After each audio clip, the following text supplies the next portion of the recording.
মানে শুয়ে থাকাটা এটা যে আল্লাহর কত বড় নেয়ামত এটা আমি তখন বুঝতে পেরেছি। 4 মাস 3 দিনই আমাকে হাত পিছনে বাঁধা, চোখ বাঁধা এবং বসা অবস্থায় এবং হাত বাঁধা, শুধুমাত্র একবার যখন টয়লেটে যেতে দিত তাও আবার সময় বাঁধা ছিল 2 মিনিট। এর মধ্যে হয় আমাকে উজু করতে হবে, না হয় প্রস্রাব বা পায়খানা যে কোনো একটা করতে হবে। 2 মিনিট 3 মিনিট সময় দেওয়া হতো, কিন্তু 1 মিনিট পরেই তারা ধরে নিয়ে চলে আসতো, এরকম ছিল।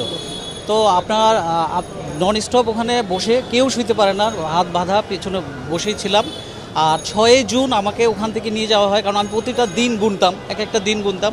6 জুন আমাকে নিয়ে যাওয়া হয়, মানে 7-8 ঘন্টা জার্নি ছিল। পরে ওখানে যেয়ে আমি জানতে পারি যে এটা রাজশাহী রেব হেডকোয়ার্টার। তো ওখানে আমাকে টয়লেটে রাখা হয়েছিল। টয়লেটে 1 মগ পানি দিত, আর ইয়ের 1 মগ পানি, এটা দিয়েই আপনি খাবেন, এটা দিয়েই আপনি গোসল করেন, উজু করেন, যাই করেন, ওই ছোট 1 মগ